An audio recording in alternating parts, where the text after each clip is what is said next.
so much. My name is Richard Gage, AIA. I've been a practicing architect for 20 years, and I'm a member of the American Institute of Architects. I became interested in the World Trade Center high-rise collapses on 9/11 after hearing the startling conclusions of a reluctant 9/11 researcher, David Ray Griffin, on San Francisco Bay Area's KPFA radio, Guns and Butter, with Bonnie Faulkner in March of 2006.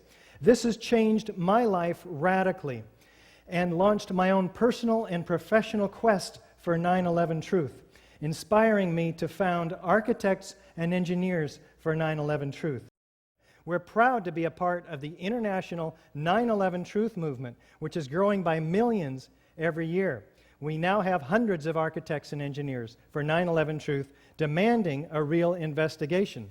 This is our website. You can find on the right side the bullet points of information that we're going to be going through today. It's ae911truth.org. On the left side, you'll see the PowerPoint. You can step through it at your own pace because you may not have time to follow and read all the text and absorb the information that we're rapidly going to be going through. You can also watch the DVD on the left side, and you can purchase the DVD, of course, online. You can sign the petition after you find yourself convinced. The ever-growing number of architects and engineers for 9/11 Truth are not conspiracy theorists. We're building and technical professionals looking at the science-based forensic evidence in the destruction of these high-rises on 9/11. First, let the technical truths emerge. Then, if necessary, cope with the inevitable conspiracy and other questions. Tonight, we're presenting to you the technical truths, the evidence found for the explosive demolition of all three World Trade Center high-rise collapses on 9/11, the iconic Twin Towers and the mysterious Building 7. Let's begin with an overview of the events of that morning in order to start us off on the same page, looking at the jets and the impacts and how this myth developed. On September 11th, we learned that 4 passenger planes were hijacked and taken radically off course. Within an hour, 2 of the planes had flown into the enormous steel towers of the World Trade Center, creating fires and eventually toppling them.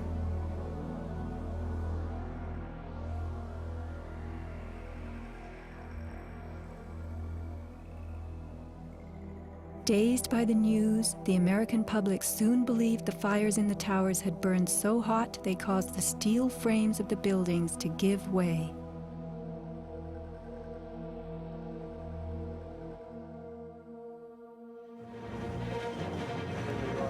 A myth developed, fed by official sources through the media to a bewildered audience.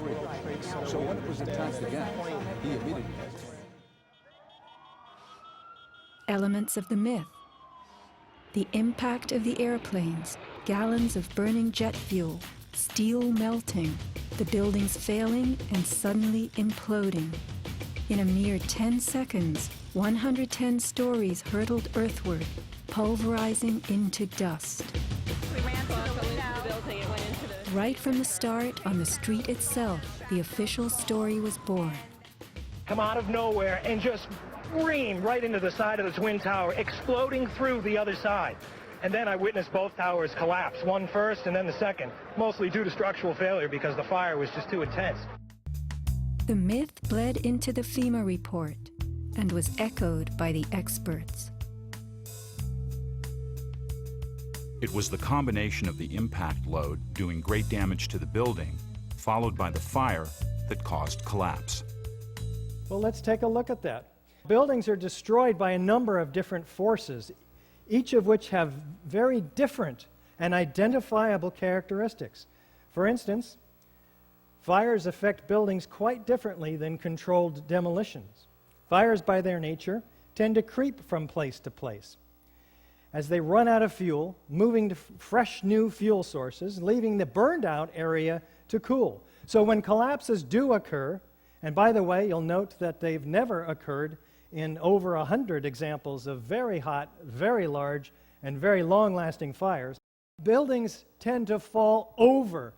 They fall asymmetrically. They're burned out on one side organically, if you will. It's a natural process. They don't fall straight down through the path of greatest resistance. These particular buildings collapsed. They follow the path of least resistance, or they fell over. You can see that the building structure holds the building together in some recognizable form. The structural elements have not been dismembered from each other, and their concrete is not pulverized to dust.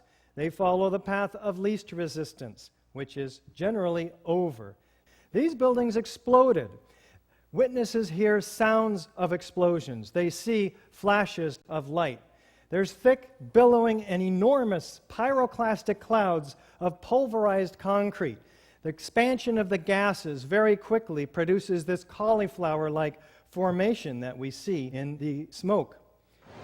This is a controlled demolition. Let's focus on this type of destruction first. We have hundreds of examples from all across the country from which to make our comparison because it's the most commonly used method to demolish high-rises.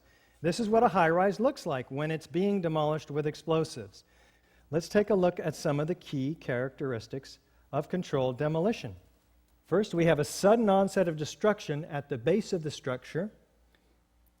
We have straight-down symmetrical collapse into its own footprint because demolition waves remove the column support, resulting in a free-fall speed, virtually, through the path of what was the greatest resistance, thousands of tons of structural steel.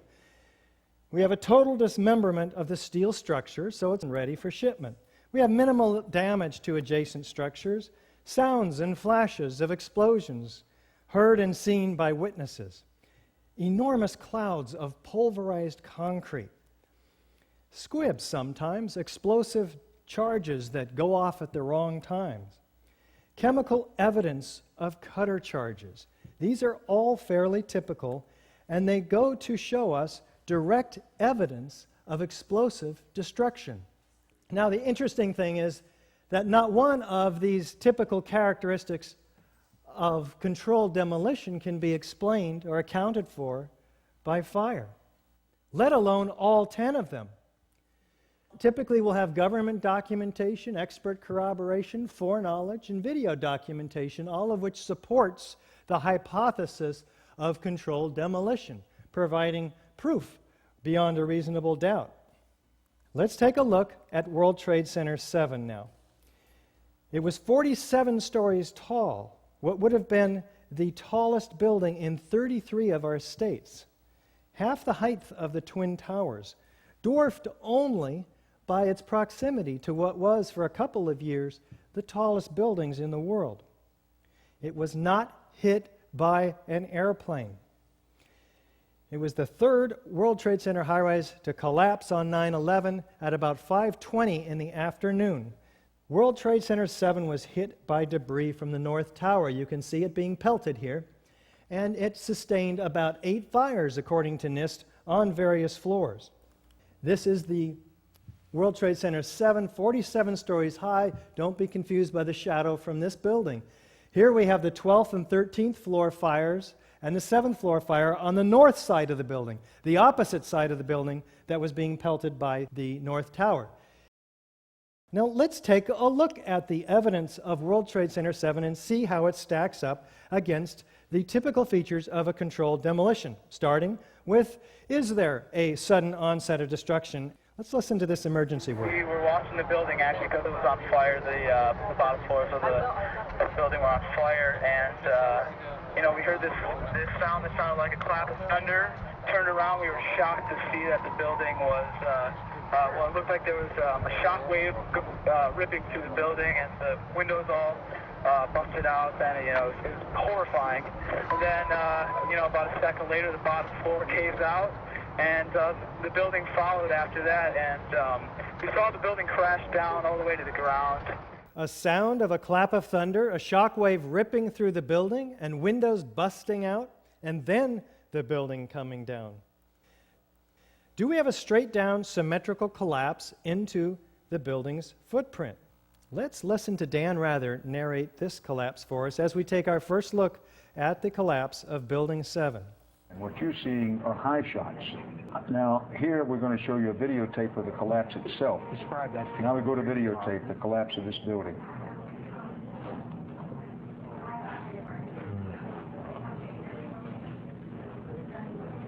amazing. Amazing, incredible, pick your word. For the third time today, it's reminiscent of those pictures we've all seen too much on television before, when a building was deliberately destroyed by well-placed dynamite to knock it down. What, Dan? Deliberately destroyed by well-placed dynamite to knock it down? Dan never repeated these words after this first day. In fact, we didn't see this building coming down after 9/11. Let's take a look in this side-by-side comparison with a known controlled demolition on the right.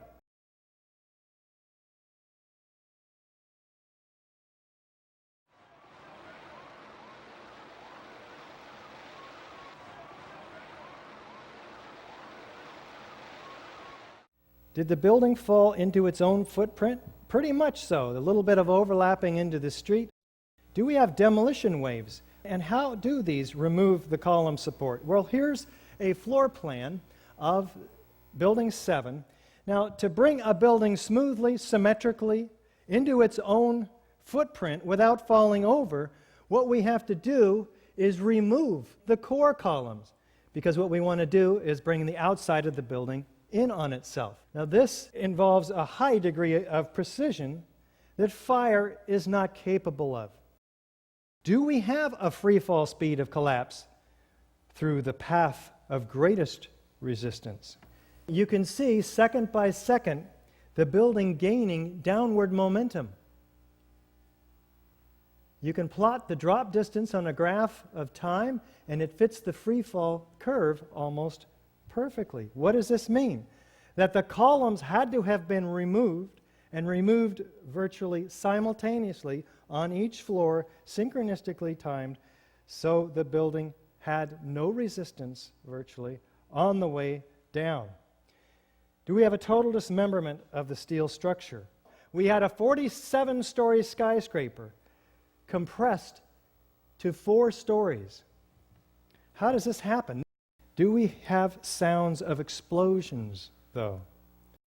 How about Kevin McPadden? He came back over with his hand over the radio, and it sounded like a countdown. And at the last few seconds, he took his hand off, and you heard 3, 2, 1, and he was just saying, "Just run for your life, just run for your life." And then it was like another 2, 3 seconds, you heard explosions. Like, boom! It's like a distinct sound. It's not like when in compression, like boom, boom, boom, boom, boom, like floors that were dropping and collapsing. This was boom, and like you felt a rumble in the ground, like almost like you wanted to grab onto something. That, to me, I knew that was an explosion. There was no doubt in my mind. Do we have enormous clouds of pyroclastic smoke from the pulverized concrete? Watch the concrete entrained in the air racing down every street in each direction at 35 miles an hour. This incredible volume of pyroclastic dust enfolding itself. It takes incredible quantities of heat to create this kind of action. A lot more heat than the 8 various fires that were on these floors. Do we have pools of molten iron? Let's start with the South Tower now. This section applies to the World Trade Center Twin Towers and Building 7. We're told by NIST that this substance must be melted aluminum from the airplane. But melted aluminum looks like melted aluminum. It's silvery. It doesn't glow in daylight conditions. As of 21 days after the attack, the fires were still burning and molten steel was still running, says World Trade Center structural engineer Leslie Robertson to a conference of structural engineers on October 5th, 2001, 1 month after 9/11. Fires burned, molten metal flowed in the pile of ruins, still settling beneath my feet. Well, what do the first responders and the demolition contractors say about molten metal? Saw pools of literally molten steel. Molten metal beams had just been totally melted. It was dripping from the molten steel. Steel flowed in molten streams. They're finding molten steel. And this structural engineer, Abu Hassan Astani from Berkeley, cites and documents, I saw melting of girders in the World Trade Center. One of the more unusual artifacts to emerge from the rubble is this rock-like object that has come to be known as the meteorite. It's this fused element of steel, molten steel and concrete and all of these things all fused by the heat. And architects, engineers, people who work with steel, welders have just never seen the level of destruction and the level of deformation of this material in our lives. Here is Building 7 at A and B, and here is the North Tower and the South Tower. These hot spots are 1,340 to 1,370 degrees. These are the temperatures of the hottest office fires. There was no fire on the surface of Ground Zero after the collapses. What are we measuring here? We're measuring the molten metal that was seen by these first responders 4, 5, 6 stories down below in the basements. That was surely at least twice or 3 times these temperatures. What's the problem with that? Office fires, Eager says 1,200 degrees. NIST claims 1,800 degrees, for which we have no evidence for office fires of that temperature in the Trade Center towers. Structural steel doesn't even begin to melt until 2,700 or so degrees. We're missing 1,000 to 2,000 degrees of temperature, heat energy required to produce this stuff. Where is it coming from? We'll be taking a look at a possible suspect, thermite, which reaches temperatures of 4,500 degrees. Let's listen to John Gross, lead engineer of NIST, tell us about the molten metal from his perspective. First of all, let's go back to your basic premise that there was a pool of molten steel. I know of absolutely nobody, and no eyewitness who said so, nobody who's produced it. You'd get down below and you'd see molten steel running down the channel rails. Like you're in a foundry. Yeah, like lava. Like it was lava from a volcano. No eyewitness who said so. There actually melted beams where it was molten steel that was being dug out. No eyewitness who said so. Underground, it was still so hot that molten metal dripped down the sides of a wall. No eyewitness who said so. The piece of metal that's draped over was molten metal. No eyewitness who said so. Saw pools of literally molten steel. Nobody who's produced it. This fused element of steel, molten steel. I know of absolutely nobody, and no eyewitness who said so, nobody who's produced it. Nobody who's produced it. NASA pictures, thermal images showed those sorts of temperatures in the basement. What is the problem here? Somebody's lying. I'm going to leave it up to you to make your own conclusions. How about chemical evidence, though? What produced all this molten metal? And what is thermite anyway? Thermite. An incendiary used by the military, thermite is a compound of iron oxide and aluminum, which when ignited sustains an extreme heat reaction, creating molten iron. In just 2 seconds, thermite can reach temperatures over 4,500 degrees Fahrenheit, quite enough to liquefy steel. We know that open-air fires cannot burn hot enough to melt steel, but metal had melted at the base of the towers. Appendix C of the FEMA report describes sulfur residues on the World Trade Center steel. The New York Times called this the deepest mystery of all. Sulfur slightly lowers the melting point of iron, and iron oxide and iron sulfide had formed on the surface of the structural steel. Sulfur used with thermite is called thermate, producing even faster results. Dr. Stephen Jones performed chemical analysis on the previously molten metal. He sent a sample from this 40-pound chunk of previously molten metal from one of those meteorites. He finds that it's predominantly iron, so we can rule out aluminum from the jet plane. It has small amounts of aluminum, sulfur, and potassium, and manganese and fluorine in abundance. Manganese is from the potassium permanganate, commonly used as an oxidizer in thermite. Fluorine is also used in sol gel type thermite charges. So these appear to be the thermite fingerprint. Gel explosives are a super thermite, tiny aluminum particles in iron oxide in this sol gel. They can be cast into shape. They're like a clay. Lawrence Livermore Lab did research on this, and this invention offers a thermite-based apparatus for cutting target materials. You pack the thermite in here, and you ignite it, and it comes out and is forced through, melting the structural steel element in fractions of a second, almost as effective as high-energy explosives, RDX and C4, which are more common in classic controlled demolitions. If sol gels were used, they would leave behind a very unique signature, 1,3-diphenyl propane.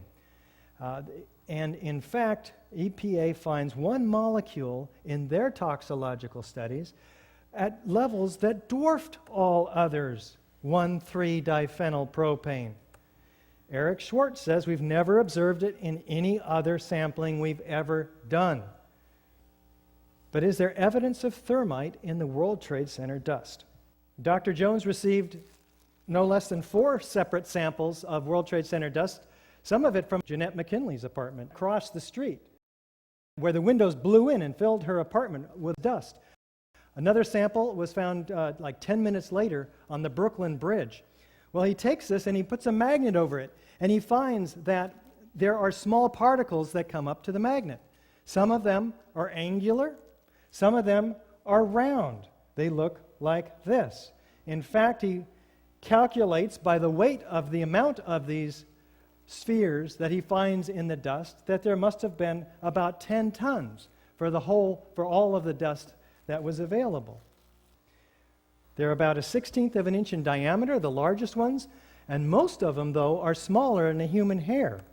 What could produce such an incredible array of microspheres? Well, if you had thousands of cutter charges going off in the columns and beams throughout the building, and they were under this incredible pressure, what you'd see is something like this. Tens of thousands or millions of tiny droplets. What's the shape of those droplets? When a liquid is dispersed like this, its surface tension forms itself into almost a perfect sphere. In the case of molten iron, those droplets cool and they fall along with the dust everywhere. We have iron, manganese, and in the case of this known thermite signature, it matches basically. In other words, we have a controlled experiment to compare the results against. Dr. Jones is not the only one who finds these iron-rich microspheres. The EPA finds them in all the dust in the toxicological studies they're doing. They have no idea where they came from. They sweep it under the rug. It has only one possible formation, and that is from liquid molten iron under extreme pressure. R.J. Lee finds the iron-rich microspheres on top of the Deutsche Bank building in their toxicological studies. Well, Dr. Jones concludes that given the mix of trace metals present in these high concentrations in the dust, such as zinc, copper, manganese, and the formation of iron-rich aluminum spheres, it's clear that significant aluminothermic reactions occur, and he can reverse engineer this and suggest to us that there must have been in the thermite mix powders of aluminum, iron oxide, copper oxide, zinc nitrate, and potassium permanganate. Well, would there possibly be any unignited thermite pieces in the World Trade Center dust? Indeed, he finds it. It also comes up to the magnet from his dust samples. Many chips. This one, 1/16 of an inch long, red on one side, gray on the other. The red side is composed of tiny iron oxide particles and aluminum. In fact, he does an XEDS on this stuff too, and he finds a little bit of sulfur, more aluminum, lots of iron, and manganese. And compare that to the traditional thermite, it's also a match for unignited thermite. This stuff is not made in a cave in Afghanistan. The Lawrence Livermore Lab came out with papers only a year or two ago about this stuff. The particles being so small allow for almost instantaneous ignition between the two chemicals, the aluminum and the iron oxide, producing very explosive results. Los Alamos Lab and Lawrence Livermore Lab have produced these results. Then he continues his study and finds additional chips that are partially ignited with spheres embedded in them, indicating that the source of the spheres is, for all intents and purposes, identified very clearly. With Dr. Jones and his small team of scientists, through EDS, XRF, and WDS, identifies the components of these spheres and chips, predominantly iron, along with aluminum, oxygen, silicon, 1,3-diphenyl propane. The results, coupled with the visual evidence, he says, at the scene, such as the flowing hot liquid metal, providing compelling evidence that thermite reaction compounds were deliberately placed in both World Trade Center towers and Building 7. These results are documented in a peer-reviewed journal.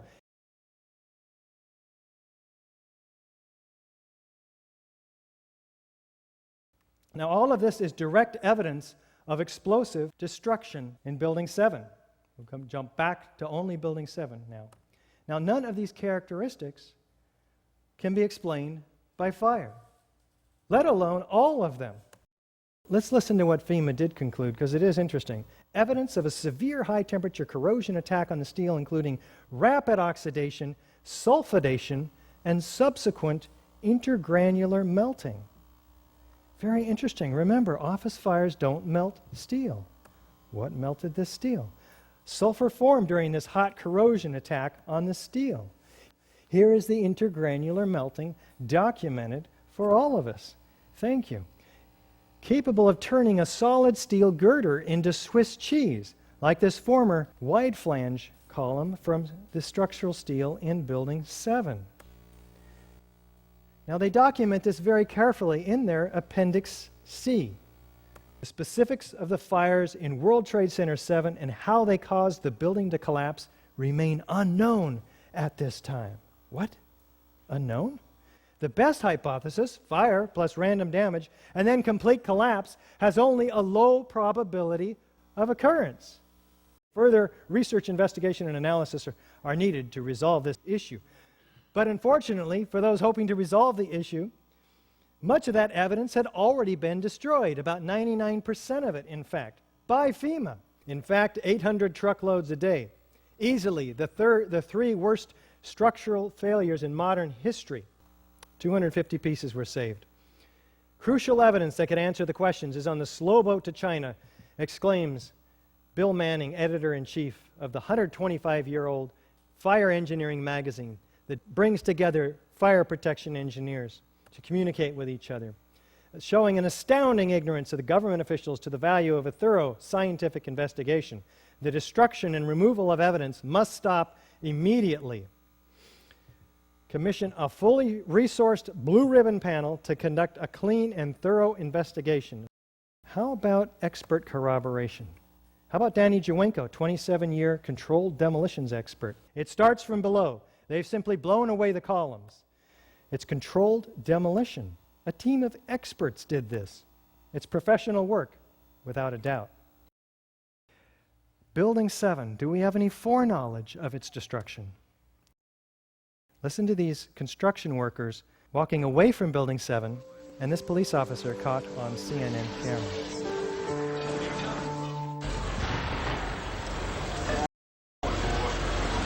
Keep your eye on that building. It'll be coming down. Building's about to blow up. Move it back. All right, guys. Sorry. We are walking back. There's a building about to blow up. On flame. Debris coming down. And how about Kevin McPadden? What did he say? At the last few seconds, he took his hand off, and you heard 3, 2, 1. Countdown? Does that imply foreknowledge? Do fires bring buildings down to countdowns? Unlikely. In fact, the BBC announces the collapse 20 minutes before it happened.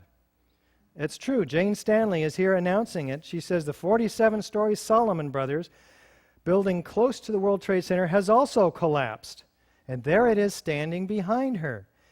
The BBC apologizes for this grievous error, citing the confusing events of the day. But does that make them psychic? Unlikely. Is there some kind of script that's handed out, like the guy on the street, the Twin Towers, who had all the answers? I believe we've shown that Building 7 matches all of the features of controlled demolition in the classic sense. Is it likely that Al-Qaeda could have had access to this building, which had to have been one of the most secure outside the Pentagon? If they didn't, then who did? The evidence is even more clear in the case of the Twin Towers. It's generally more difficult for people to understand that the towers were a controlled demolition because it was so outside of our frame of reference. We'd never seen anything like this. So this, combined with the shock, kept us from being objective. But if you were to plan a fire-induced collapse as a result of airplanes, you'd start the explosions at the point of jet plane impacts.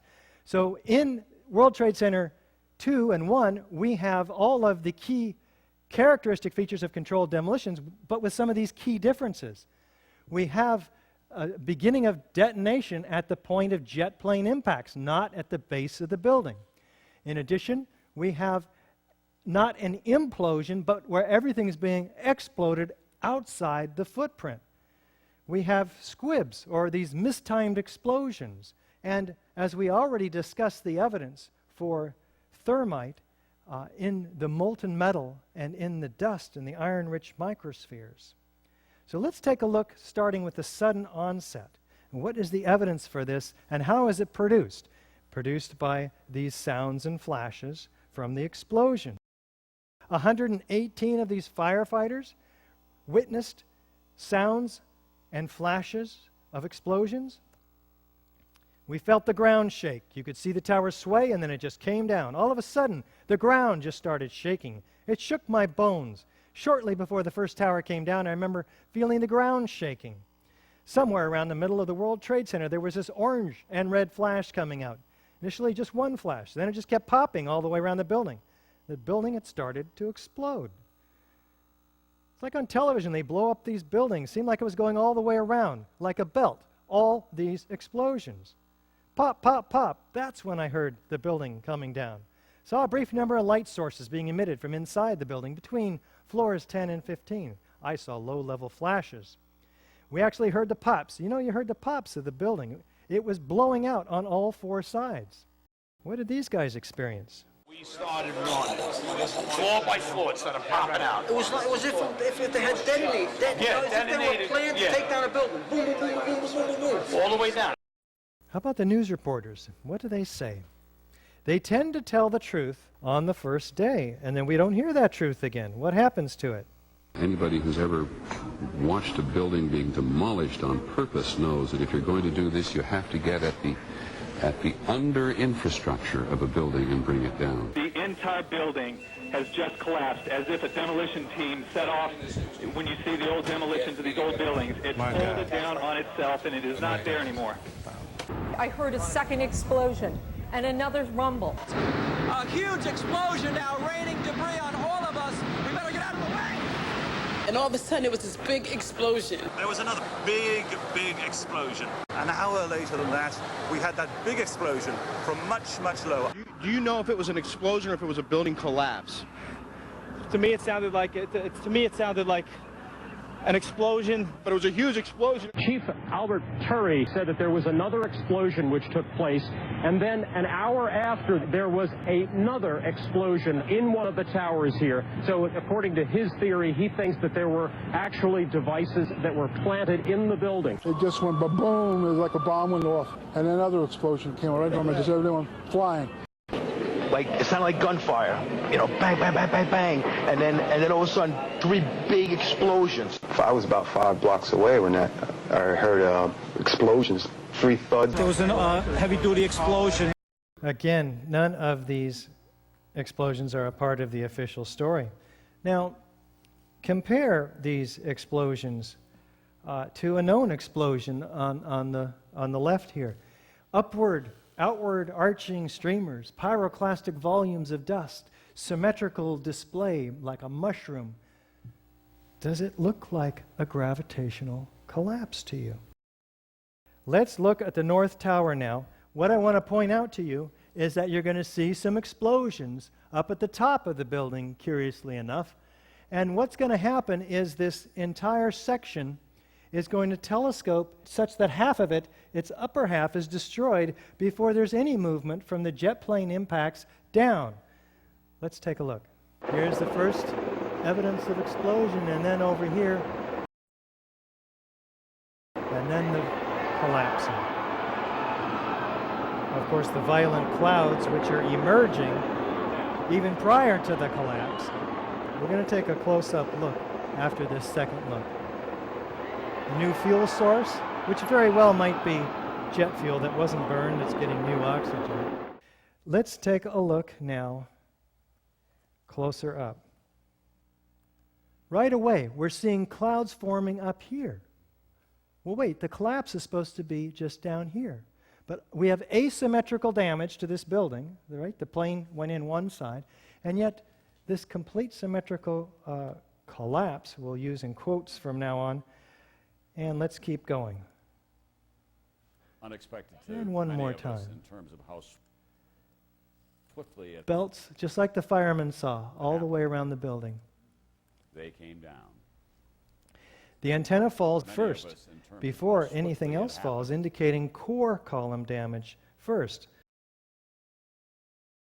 Now take a look at this from the same tower from the bottom, noting the violence underneath the mushroom cloud. The collapse is supposed to be occurring way up here, but down below, as you'll see in this second run,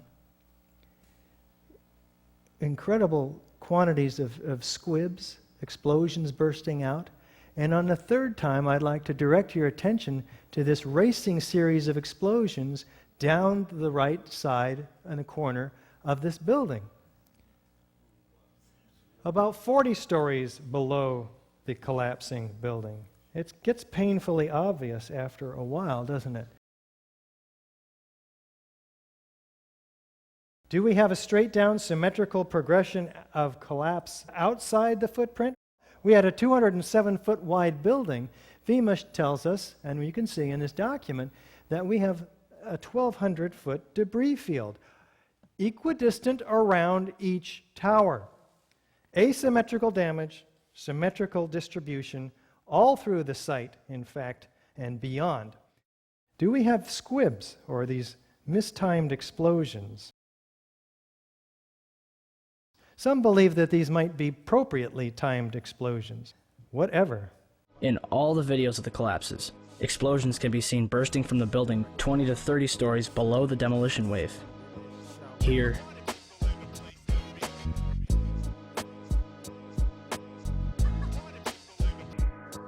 here,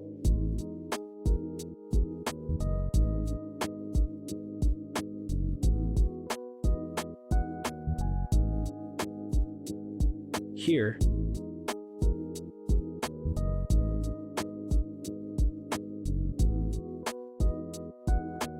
here,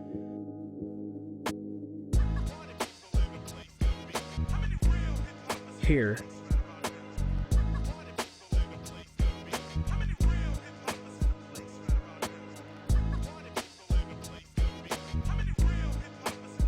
and here. Now, NIST tells us that these are puffs of air being produced by the collapsing building pushing air down the hoistway like a piston. It's got to come out somewhere, right? Well, first of all, these are not puffs of air. They're pulverized building materials. And they occur at 160 to 200 feet, some of them, per second. These velocities are propelled by explosives. 20, 40, and 60 stories below. How can the piston be producing all of that? And in fact, there are these focalized ejections that occur halfway between the corners of the building. Also, if say this was the open office space, right, 60 feet long, the elevator hoistway is over here. The piston's going to shove the air into this room. It's going to fill the room fairly uniformly with air pressure before it breaks any windows, right? And then it might break several, but not these highly focalized, pinpoint accurate, geometrically precise, violent ejections. Do we have a near free fall pace through the path of greatest resistance? Let's take a look. Galileo's law of falling bodies calculates the time in which an object will travel a certain distance in complete freefall. Distance, d, equals 16.8 times time in seconds squared. The South Tower was 1,362 feet tall. 1362 equals 16.08 times 84.7, or 9.2 seconds.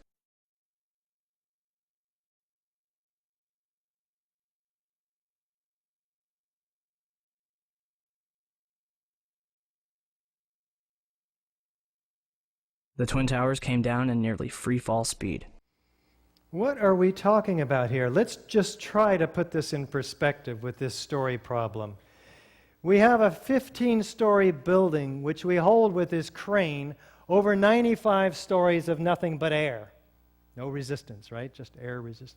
Next to it, another 15-story building held over a 95-story building with, say, 80,000 tons of structural steel in it. Now we're going to pull the lever on these cranes and drop them both at once. I brought a 95-story building with me today. And we're going to just test this theory of NIST's. I've got two 15-story buildings. We've got 80,000 tons of structural steel in this one right here. And we got air resistance here. So let's try it, okay? We'll put them both up here. We'll even give a little bit of impact load too, okay? Ready? 3, 2, 1. Oh my God!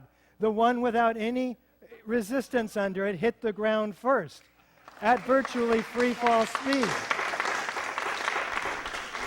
This doesn't take much, does it? What happened over here? The building above it met resistance. Through the energy of deformation, it came to a halt. Where is the 15-story building that was driving this building down to the ground at free fall speed? In the first 2 seconds, you saw it reduce half of its mass. It was blown outside. It couldn't have been used to influence the downward progression of the building. In the next 2 seconds, after 4 seconds totally, it's destroyed itself. There's nothing crushing the building. It's tearing itself apart at free fall speed. And it's dismembering the steel structure. In fact, the leading edge of these mushroom clouds are full of perimeter columns, aluminum cladding, and other steel. Let's take a look at the South Tower in terms of dismemberment. See what's going on here. South Tower's on your left. It was hit lower by the aircraft. And as you can see, its rapid destruction starts there, and it begins to tilt to the left. And it disappears into this cloud. We would expect to see this building, which is already tilted at 22 degrees and continuing its angular momentum, off-center of the building below it. How can it crush it symmetrically at free fall speed when it's already off-center? And we don't see it either mangled up in some heap at the bottom down on the pavement. It's been completely dismembered. Let's take a look from below, though.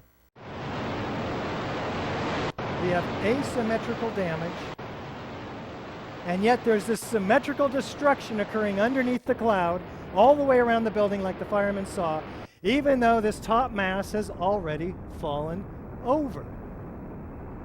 Free fall speed. Doesn't make sense to me. Steel frame structure was completely dismembered. There are no large chunks of building, only those shards that we saw of the perimeter structure. Does it look like a gravitational collapse to you? Do we have a lateral ejection of structural steel? Let's take a look. Now let's look at the collapse of the Twin Towers.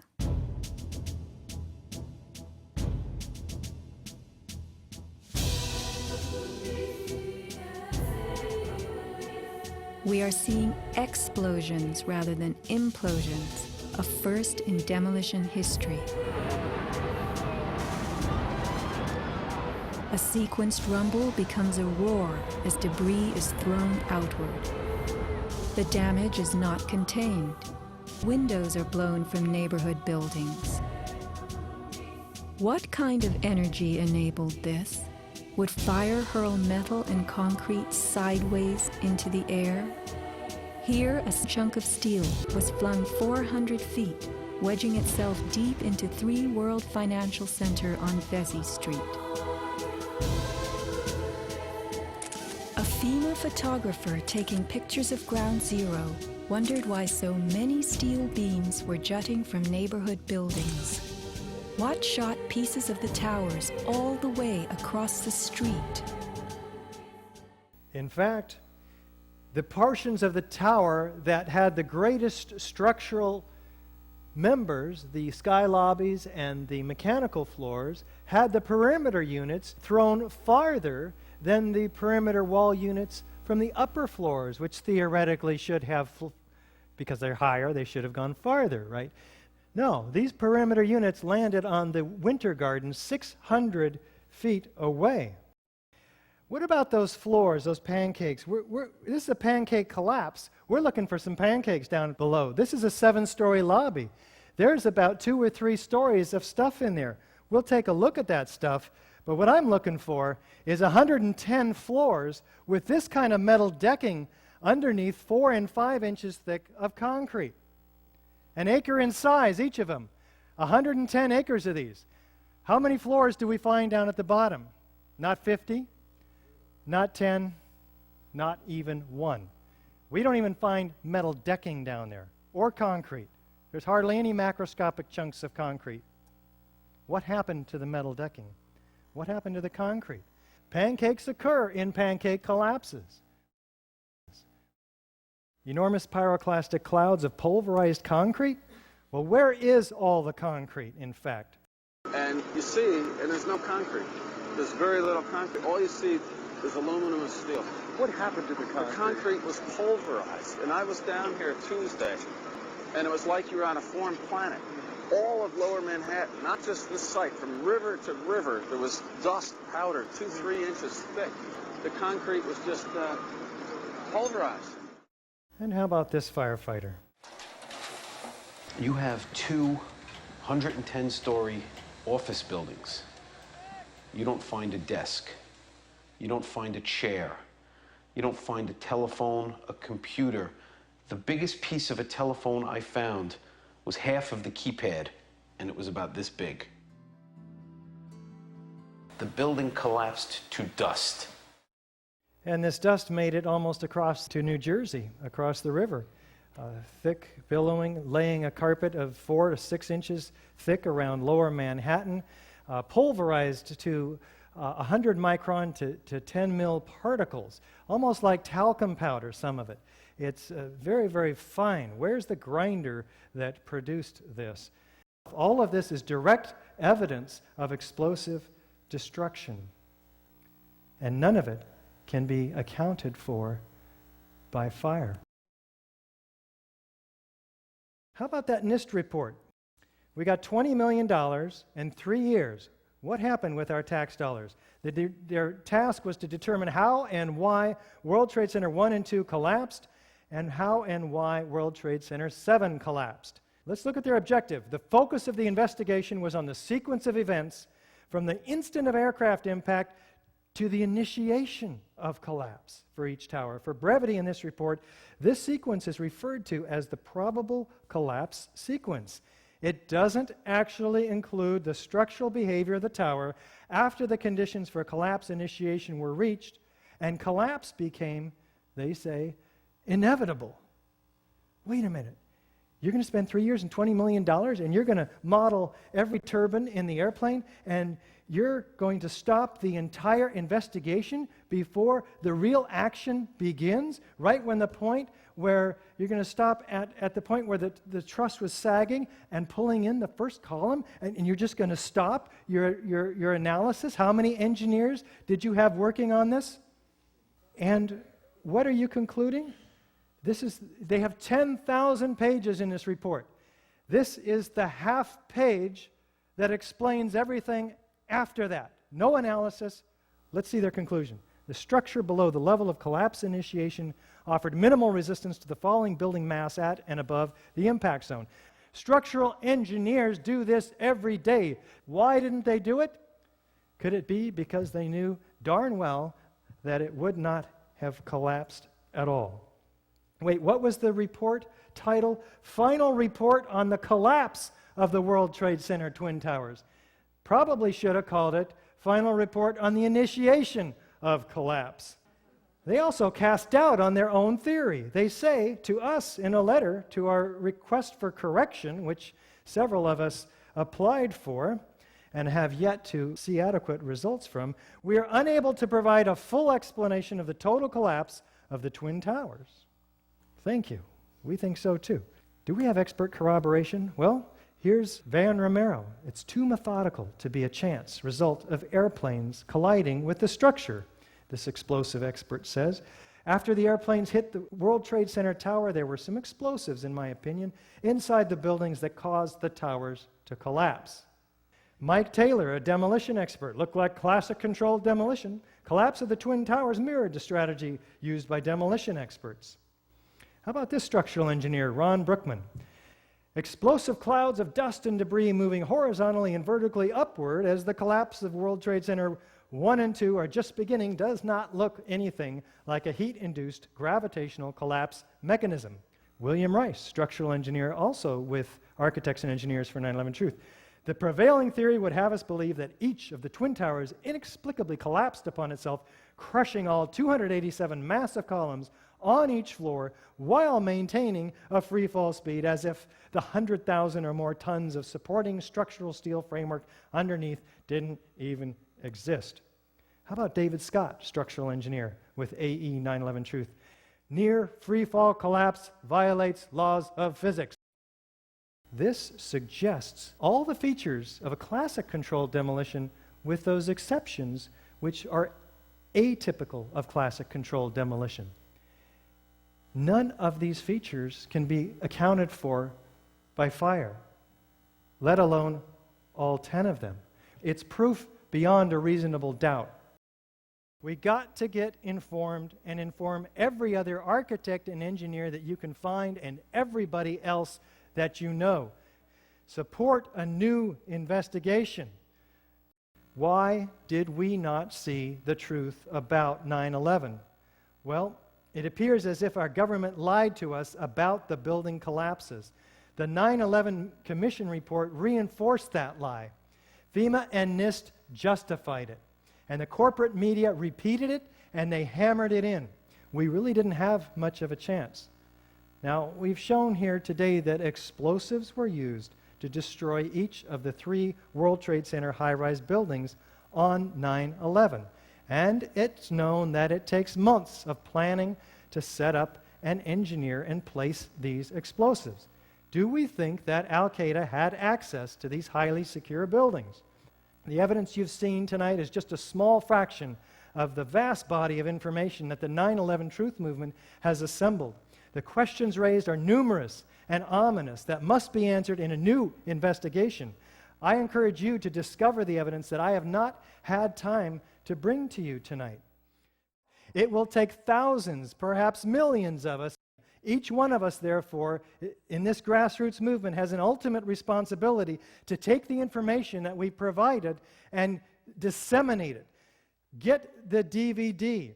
Loan it to everybody you know. You must become a truth bearer.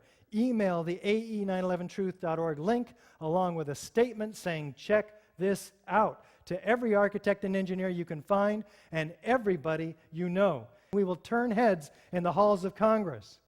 Sign the ae911truth.org petition. Sign it demanding a new investigation. Stand up and be counted. Everyone can sign, architects, engineers, and all else. We have several categories of people.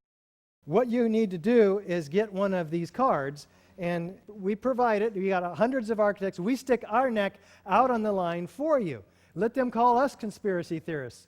All you have to do is say, hey, there's architects and engineers demanding a new investigation. What do you think? Support us by becoming a sustaining member.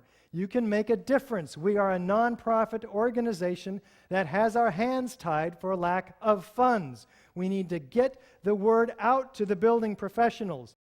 For $10 a month, as little as that, you can become a sustaining member. Architects and engineers for 9/11 Truth are at the apex of the 9/11 Truth movement. Why? Because we have those who have the necessary credibility to raise eyebrows and gain attention. We need to get the vinyl banners, the DVDs, and the brochures into the hands of the real heroes of the 9/11 Truth movement, the people willing to get the message out on the street. We Are Change, Truth Action, Project for a New American Citizen. These folks need your support. We need to act. The power of truth is greater than the power of the lie. So get informed and begin to let the truth speak through you. And get informed through our website. You have all the information you need. Sign the petition here. Follow the red arrows. Become a sustaining member here. It's real easy. Given the numerous warnings of far worse terrorist attacks and war plans that are in place, we need to do something. Speak out, because a time comes when your silence is betrayal. Thank you so very much for your attention today.